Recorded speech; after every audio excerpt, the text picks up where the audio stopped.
Começando agora o Papo na Moral. E agora a gente tem um convidado ilustríssimo.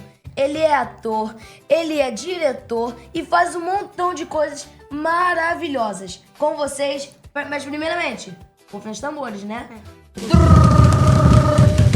Nando Cunha! Olá, boa tarde, ou bom dia, ou boa noite, já não sei mais. Feliz em estar aqui, uma honra, um prazer estar aqui. E vamos ver o que vai acontecer, né? Que vocês vão perguntar aí. Então vamos lá. Vamos começar as perguntas? Começa com você. Nando, você já fez novela, teatro e cinema. Como foi que você começou a sua paixão por atuar? Na verdade, não era paixão, né? Foi mais uma curiosidade, assim, porque do mundo que eu venho, não era muito acessível cinema, teatro e TV. Eu morava na Penha, que era subúrbio aqui do Rio de Janeiro. Então, assim, não era muito acessível para mim, um menino preto do subúrbio, você trabalhar na televisão. Eu lembro quando eu abria as revistas, ou via na capa, nas bancas de jornal, era só gente loira, mas muito loira. A Vera Fischer, linda. Tinha uma outra que eu esqueci o nome. E todo mundo com olho azul. Então eu achava que não era pra mim aquilo. Mas os professores diziam pra minha mãe: teu filho vai ser artista. Os meus amigos falavam: você vai ser artista porque você é muito engraçado, ou porque você é isso, porque você é aquilo. E aí, por curiosidade, depois quando eu vim aqui pra Tijuca, que eu comecei a já fazer um cursinho aqui, um cursinho ali de teatro. Mas enquanto eu morava no subúrbio, eu não tinha a menor curiosidade nem vontade pra fazer. E aí depois, por curiosidade, dentro da faculdade, eu criei um grupo de teatro e aí a gente começou a fazer. Aí teve uma namorada que tinha um irmão que me indicou para um teste e aí não parei mais. Foi quando eu fui cair nas garras de Cristina Bittencourt e Paloma Riani. Vamos lá. Muitas pessoas te conhecem pelos personagens da TV, não é? Sim. Qual deles mais marcou a sua vida? Com certeza é o Pescoço. Eu posso ir pra Marte e vai ter alguém que vai lembrar dele. Vai, Pescoço! Vai, Pescoço! E isso me engrandece muito, né? Porque é sinal que eu fiz um bom trabalho, que esse trabalho marcou e que pelo menos eu sou conhecido no mundo, no Brasil inteiro, por conta desse personagem, né? E era um personagem que muita gente acha que é fácil fazer porque era uma comédia e que muita gente dizia que era uma coisa muito parecida comigo. Porque eu achavam que eu era malandro igualzinho. E na época meu filho tinha 1 aninho, tinha acabado de nascer. Então assim, eu era pai, casado e as pessoas tinham aquela coisa de que eu era malandro e tudo mais. Então assim,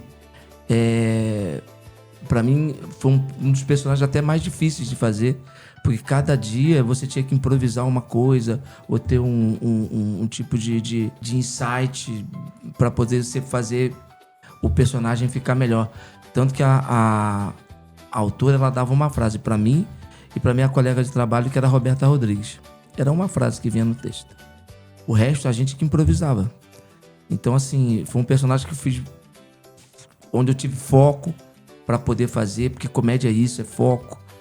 E que pra mim me deu mais prazer de fazer e gratidão, né, por essas pessoas ainda lembrarem sempre desse personagem. No teatro, a emoção acontece ao vivo.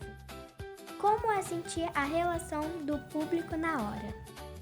Pois é, eu sempre digo que o cinema, o trabalho é do diretor. Na novela, em novela o trabalho é do autor, né, de quem escreve. A novela de fulana de tal, ou novela da fulana ou de fulano de tal. E no teatro, o lugar é do ator. Você vai ensaiar por 2, 3 meses e depois o diretor te dá um pé na bunda E o trabalho é teu, porque cada dia é um trabalho diferente. Cada dia é um público diferente. Então, cada espetáculo é um espetáculo diferente. Então, esse trabalho é teu. O trabalho é do ator. Então, o ator de teatro ele tem que estar muito completo do que ele vai fazer. Muito focado no que ele vai fazer. Porque ali é o lugar dele dominar, é o lugar do delírio, é o lugar dele experimentar. Onde você não pode fazer isso no cinema, onde você não pode fazer isso no teatro ou na televisão. Porque você tem que cumprir, por exemplo, televisão, você tem que cumprir 20, 30 cenas por dia. Cinema, você tem que cumprir aquela cena lá que você vai gravar de costa, de frente, de lado, de cima, de baixo. E você tem que estar focado em fazer aquela mesma cena o dia inteiro. E no teatro, não. No teatro você pode... amanhã eu vou fazer diferente. Quinta-feira eu vou fazer de uma outra forma. Porque é outro público. E esse é o lugar do teatro. O ator que quer começar, o ator que quer realmente ser ator, ele tem que ir direto pro teatro. Que esse é o lugar do ator. Quando não existir mais nada, quando destruir todos os estúdios de cinema e... Pelo amor de Deus, que isso não aconteça. Existirá o teatro. Porque ele vai poder fazer na rua, ele vai poder fazer na praça, ele vai poder fazer para 1, 30, 500 pessoas. Mas o teatro, ele vai existir para sempre. Nando, você lembra qual foi a sua primeira vez no palco na TV? E como é que foi essa experiência? No palco foi com Doidas Folias, né? E depois eu fui fazer Forrobodó. E assim, foi muito... Porque eu não era muito disciplinado. Então, assim, voz... Eu era muito exagerado. Então, assim, eu tive que me disciplinar para colocar a voz no lugar certo, o tom no lugar certo. E aí o teatro me disciplinou muito. E teve uma companhia, chamava Companhia de Ensaio de Teatro, que é do Luiz Fernando Lobo, onde eles me ensinaram muito, assim, sabe? Essa coisa da disciplina. Sou muito grato a eles por conta disso. E aí eu aprendi a me focar e a me disciplinar mais, assim, sabe? Então, o susto que eu tomei foi esse, assim, de achar que eu já sabia e que não sabia nada. É igual quando a gente vai aprender a dirigir, o cara bota a gente sentado lá na frente do volante e fala assim: você sabe dirigir? O cara fala assim: sei. Aí já começa fazendo uma M, aí o cara, você não sabe dirigir nada. Vem pra cá que tu vai aprender agora. É a mesma coisa no teatro. A gente acha que sabe fazer, mas não sabe. Então, assim, aí vem a disciplina e com o tempo você vai aprendendo e tendo pegando o jeito, né, de se fazer. E televisão, a primeira que eu fiz foi a novela Desejo Proibido, que também eu já tinha feito muita participação, mas fazendo um personagem para a novela inteira, com muito capítulo ali. Mas eu tive muita gente eu tive sorte na primeira novela. Eu tive uns anjos na minha vida. Tinha uma psicóloga, tinha uma fonoaudióloga, tinha uma preparadora de elenco, que era Paloma, se eu não me engano, Paloma Riane, e que me deu todo o suporte, assim, para eu poder entender aquela indústria. Por exemplo, muitos atores novos, eles têm que entender o seguinte: cinema é uma linguagem, teatro é uma linguagem, televisão é outra. Televisão é uma indústria, onde você tem que respeitar e entregar um produto, que é a novela. E naquele produto tem 20, 30 capítulos por dia. E você é uma das personagens, umas peças daquela engrenagem. Então você tem que estar pronto para aquele dia você entregar os 30, 20 capítulos. Cinema é o lugar, é muito mais artesanal, é uma outra linguagem, assim, mais artesanal. Então, assim, você tem às vezes um dia para fazer a mesma cena. Aí o diretor vai ficar no teu ouvido pra poder tu repetir, fazer de um jeito e faz de um outro. Ele tem aquele tempo de você falar no teu ouvido de como ele quer aquela cena. Na televisão não tem esse tempo. Na televisão você tem que entregar esses 30 capítulos. E no teatro é aquele lugar que eu falei, que era do experimento, que é o lugar do delírio do ator. Então, assim, são várias linguagens diferentes. O que você faz no teatro, você não faz no cinema e nem faz na televisão. Você tem, uma coisa, é uma interpretação para cinema, outra para televisão e outra para teatro. Ô Nando, você já viveu algum momento engraçado ou inesperado nos palcos ou nas gravações? Eu já tomei um tombo no palco. Não era pra rir, porque não foi engraçado. Não foi engraçado, eu machuquei a bunda. Não foi legal. Mas acontece. De vez em quando acontece. E aí teve uma outra também. Em Araguaia. A gente gravou por um mês, cara, com jacaré dentro do Araguaia. Jacaré, piranha, cobra, tudo. A gente andava de barquinho, se caísse no rio, ia ser devorado por piranha e tudo mais. Não aconteceu nada, fiquei lá um mês. Primeira cena dentro do estúdio com criança, porque assim... fazer cena com criança, ainda mais se eu estivesse fazendo com você, ia ser... E aí tinham várias crianças do núcleo lá da novela... E aí tinha um escorrega, que eles fizeram grandão. Só que eles esqueceram de fazer aquela parte que você dá aquela relaxada, né? Então o escorrega era só reto, assim. E colocaram uma almofada. E aí eu desci, primeira cena de estúdio. E a minha cena era só descer e falar uma frase. Eu desci, aí o pé já tira a almofada, você cai, pá, de bunda lá com aquilo. Tem uma hora que eu sentei e não levantei mais, mano. Sério, eu fui parar no hospital. Mas foram duas cenas, duas que eu lembro assim, engraçadas, né? Foi esses dois aí. Mas não teve nada de engraçado, não. Fiquei um tempo sem sentar. Foi dolorido. O que mais te inspira na hora de construir um personagem? Eu sempre digo que a gente não baixa nada, a gente não baixa um personagem. A gente vive o que a gente é. Assim, as emoções do personagem são nossas. É a sua, do Igor, é a sua, da Andrélia, assim, são nossas. O que difere é que o teu personagem tem características diferentes de você. Mas as emoções são as mesmas. Chorar, todo mundo chora. Sorrir, todo mundo sorri. Ficar triste, todo mundo fica triste. Ficar alegre, todo mundo fica alegre. Só que teus personagens são diferentes de você. Então, assim, o que me inspira são memórias afetivas. Minhas e, às vezes, do personagem. Por exemplo, se eu tenho um personagem, eu li que ele tinha uma mãe, que ele não sei o quê, tinha um pai que abandonou, ou um cachorro que morreu, ou sei lá o que... Eu vou sempre lembrar dessa memória afetiva.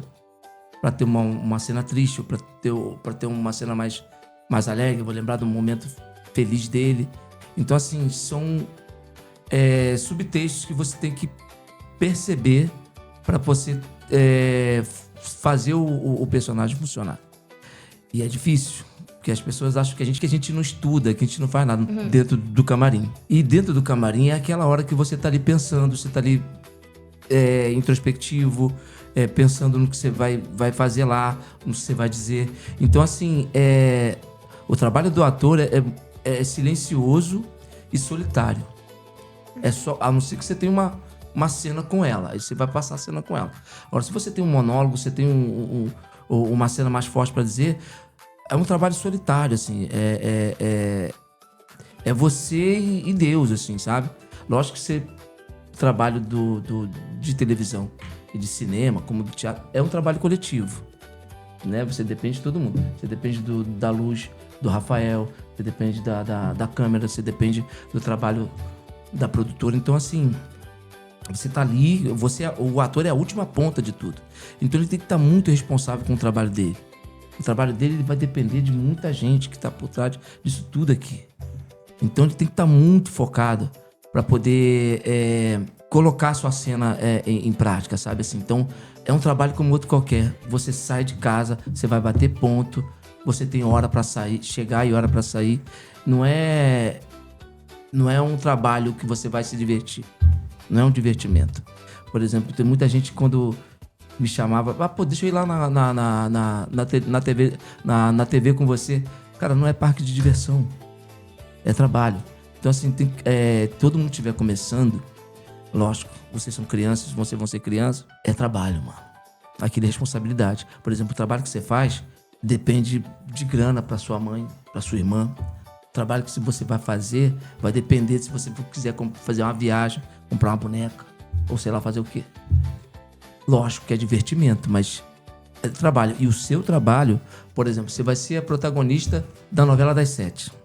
O seu trabalho depende de um elenco inteiro, de uma equipe inteira. Se você falhar, falha todo mundo. Se vocês falharem aqui agora, no papo na moral, falha o trabalho do Rafael, da Eliane, de uma opção de gente. Então, assim, é legal, é brincadeira, vocês são crianças, mas é trabalho. Se não quiser fazer, mãe, não quero fazer. Pai, não quero fazer, não tô afim de fazer. Mas a partir do momento que vem, é trabalho. E é sério, mano, porque muita gente depende disso. Já teve algum papel que foi muito difícil de fazer?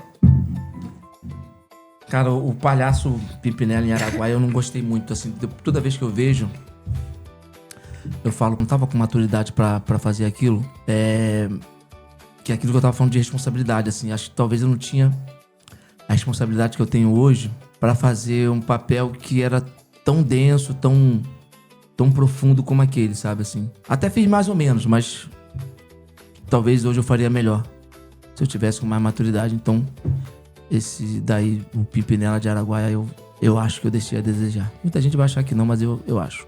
Sou muito autocrítico. Você já contracenou com muita gente talentosa, né? Tem alguma história curiosa ou engraçada dos bastidores? Bastidores, cara, assim, tem do Pedro Paulo Rangel, que já faleceu agora, que era o famoso PP. Um ator extraordinário, tanto na comédia como fazendo papéis dramáticos. Era um ator maravilhoso. E eu tinha a imagem dele de um ator engraçado, né? Que eu vi os programas dele de humor. E a minha primeira cena com ele não saía. Porque toda vez que ele ia falar, aí eu começava a rir. Igual ele tá fazendo aqui agora, tentando rir. Se eu olho pra tua cara, eu não tava conseguindo falar.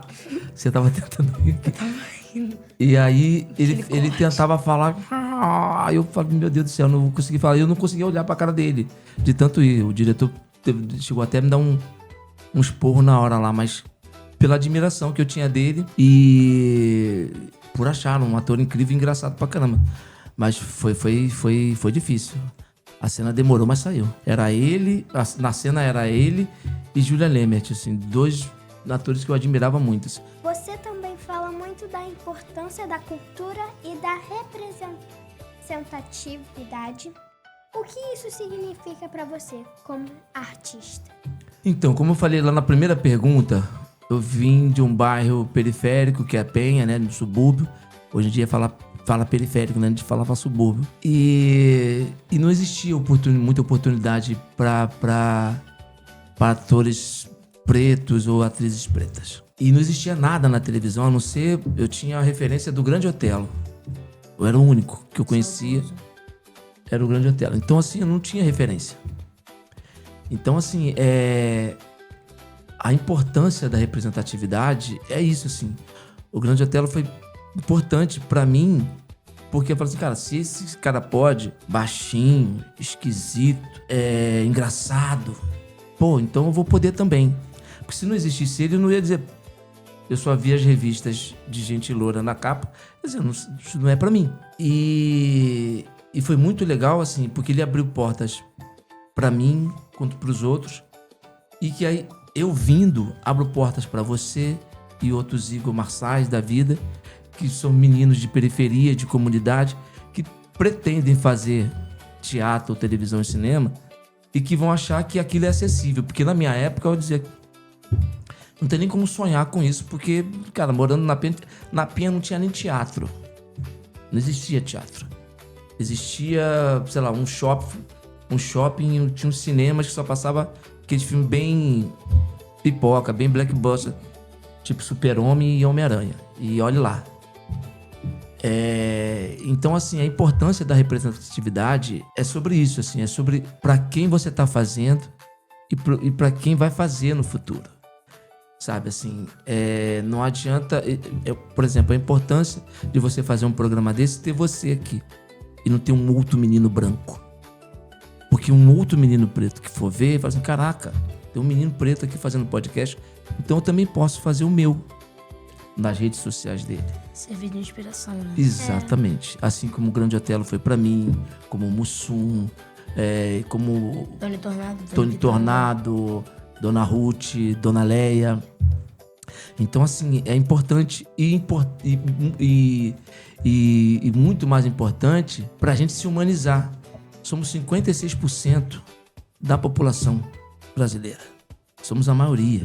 Somos nós que criamos e forjamos esse país. Fomos nós que trabalhamos e que ainda trabalha para esse país estar em pé. Então é importante que a gente esteja sendo representado na TV, no cinema e no teatro. Porque somos a maioria desse país. Então, assim, é importante para a gente poder se ver representado.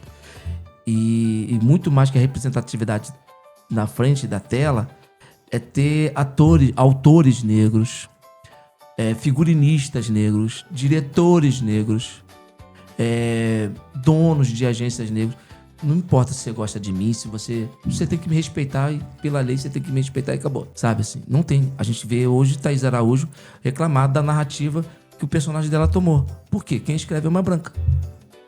Porque sempre vão fazer a narrativa da gente sofrendo, da gente sendo coitadinho, da gente chorando. E a gente não quer mais isso. Sabe assim? A gente quer ver a gente em outros lugares. Sabe? Ganhando dinheiro. Como a gente ganha. Existe preto rico. Existe preto endinheirado. Então, assim, a importância da representatividade é essa. A gente precisa de pessoas para poder contar a nossa história. A gente não quer mais que outras pessoas contem a nossa história. Precisa de um Igor Marçal para poder ficar aqui e falar sobre um podcast, falar sobre sua realidade. E não um outro menino branco sentado aí falando sobre você. E agora é hora do Luz Câmera Responde! São perguntas curtas para respostas rápidas. Sim. Comédia ou drama? Os dois. Um personagem que você nunca esquecerá. Pescoço. Melhor lugar pra decorar texto em casa, no ônibus ou no caminho? No ônibus. No camarim, quer dizer. No ônibus. No ônibus? Uma novela, Bem melhor. série ou peça que todo mundo deveria assistir. Desejo Proibido. Pronto. Teatro, cinema ou TV? Cinema. Uma novela que marcou a sua vida. Desejo Proibido, porque foi minha primeira. Improviso ou texto decorado? Texto decorado, com certeza. Uma comida que não pode faltar nos bastidores. Biscoito. Boa. Clássico. Uma frase que você sempre fala nos bastidores. Silêncio. Então vamos lá.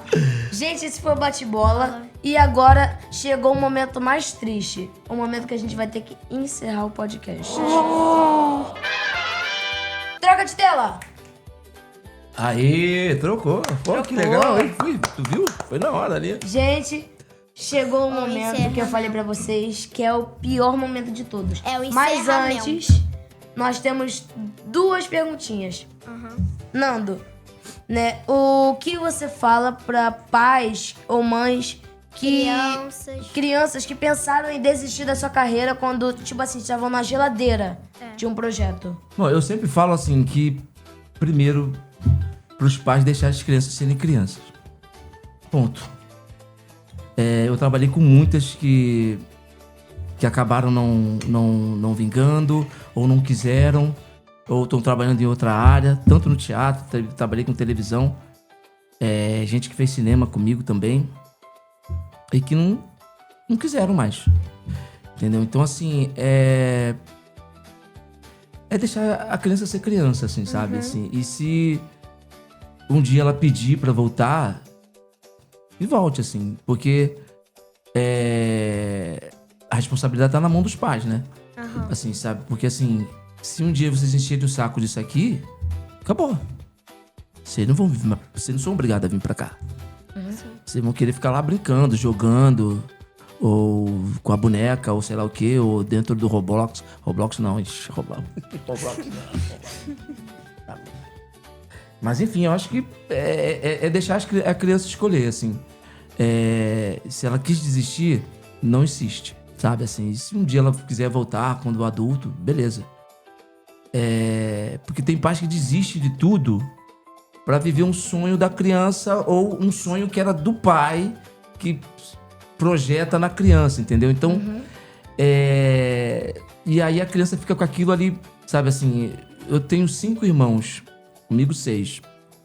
Meus pais nunca tiveram grana. Eu fui o único maluco que enveredou pra arte.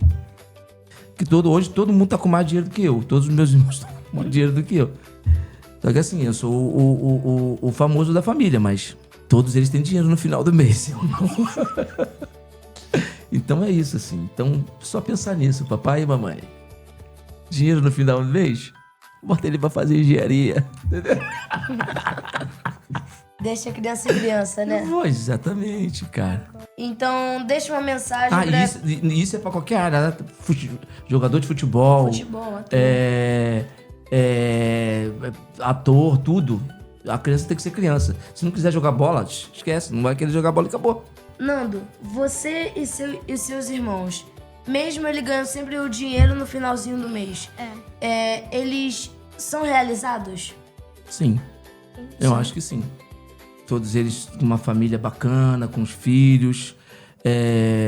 A minha irmã, ela tentou ser atriz, que hoje é escritora. O primeiro livro que ela escreveu, Teve ilustração minha. O Igor ilustrou. E hoje ela tá aí, coordenadora de uma creche. Tá lá feliz com a vida que ela tem. E agora se encontrou como escritora. O meu irmão mais novo, inclusive, é meu agente e empresário. Com certeza tá melhor do que eu. Os outros 3 também. Enfim, eles estão felizes. Estão felizes. Cada um com a sua vida lá. Que bom. Estão felizes. Estão realizados. Não tem ninguém frustrado. Assim, tipo, na vida. O único frustrado sou eu, que deveria estar ganhando dinheiro, assim, sei lá, na engenharia eletrônica, por exemplo. Okay. Ele tá fazendo Roblox. Roblox não, Roblox. E você, Nando? Você se sente realizado? Olha, jogando na realidade que eu poderia estar virando estatística hoje em dia. Que lutei muito para sobreviver. Com minha mãe, teve uma época que meu pai largou a gente sozinha, com 6 filhos, cheio de problemas. Eu não tinha a menor ideia do que eu ia fazer na vida. Então, pensando por esse prisma aí, cara, assim, eu hoje sou a pessoa mais realizada do mundo, assim. Do mundo, porque com o meu trabalho eu consegui viajar com minha mãe, meu pai, levar eles a lugares que eles não iriam se não fosse a minha arte. A shows, apresentar artistas para eles que eles nunca iam conhecer se não fosse a minha arte. Então, assim, eu sou muito realizado. Sou muito realizado e por tudo que eu fiz sendo um homem preto. Tudo que eu consegui fazer arrombando porta, foi chutando porta, foi nem batendo. Todos os lugares que eu entrei foi arrombando portas, assim, sabe? Então, eu tô muito realizado com tudo que eu fiz. Quando as pessoas me chamam muito de pescoço no meio da rua e tal. E aí tem uma coisa que me deixou tão feliz, que quando o filme Nosso Sonho, onde eu fiz o pai do Bochecha, foi pro ar e tal. Eu vi o filme. Muito e aí tinha muito camelô que... Corre, pescoço, corre, pescoço. E aí, da outra vez que eu passei, quando o filme passou, já era uma outra fala. Corre, pescoço. Porra. Virar teu filme, mané. Porra. Me fez chorar, maluco. Foi. Parabéns, mano. Emocionante. Então, isso pra mim, cara, já vale tudo que eu fiz na minha vida, tudo que eu passei na minha vida, assim. Porque, como eu falei, eu era pra virar estatística. Eu não era pra estar aqui falando com vocês, assim. Então, assim, a arte me salvou. E, consequentemente, fez salvar a vida dos meus irmãos, da minha mãe, do meu pai. O que você diria pra pretinhos e pretinhas que sonham e continuam sonhando em ser atores como você? Lutar muito, perseverar muito, ter muita resiliência e ter muita vontade. A gente tem que ter mais vontade que os outros, infelizmente. Sabe, assim, é como se a gente tivesse que ter fome. Fome que a gente já nasce com fome. E então a gente tem que ter 3 vezes mais, assim, 3 vezes mais. Se você quiser de verdade, primeiro é nascer com o talento do Igor. Opa. Pra começar. E segundo é querer muito. Querer muito. E lógico, disciplina, né? Não adianta você deitar no talento que... Não vai cair do céu. Exatamente, como eu falei. O teatro teve que me disciplinou muito. Porque eu era assim, muito histriônico. Mas o teatro me disciplinou muito. Então, hoje, a gente tem um jeito de fazer porque eu aprendi. Mas então, assim, pretinhos e pretinhas de todo o país, uma luta. Porque não é fácil, não.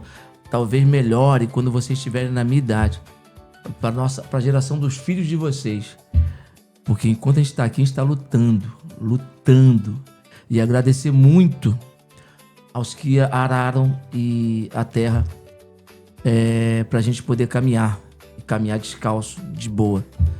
Porque muita gente morreu pra gente estar aqui hoje falando. Eu não Agora sei eu pesei se de novo, né? a montagem... eu não sei se a montagem consegue. Enquanto isso, a gente vai agradecendo a Sua presença. sua Muito presença aqui, obrigado. né? Por você estar aqui com a gente hoje, aceitar o convite. Agradeço demais. E eu não sei se a montagem consegue, pra ver se eles botam o vídeo de onde... Eu acabei de lembrar. De onde o Lucas Leto, ele fala na Dança dos Famosos no dia, se não me engano, 7 de setembro, que ele dá uma mensagem depois da dança dele, que ele fala pros pretinhos e pretinhas que sonham em estar no mesmo lugar que ele. Depois a gente vai agradecer e depois a gente bota esse vídeo, tá bom? Então, muito obrigado, Nando, pela Obrigado a sua presença aqui. vocês. Agradeço mais uma Obrigado vez. a vocês pelo convite. Parabéns pelo talento de vocês dois, pelo programa. Que esse programa faça muito, mas muito sucesso. Sim. E que me chame de novo. Quando estiver fazendo sucesso, me chame de novo. Claro, Tá segunda bom. Entendeu? temporada Que pra você poder- tá de novo, tá? Show, que aí De vem novo. aqui, né? E ó, deixou a mão dela novar, coitadinha.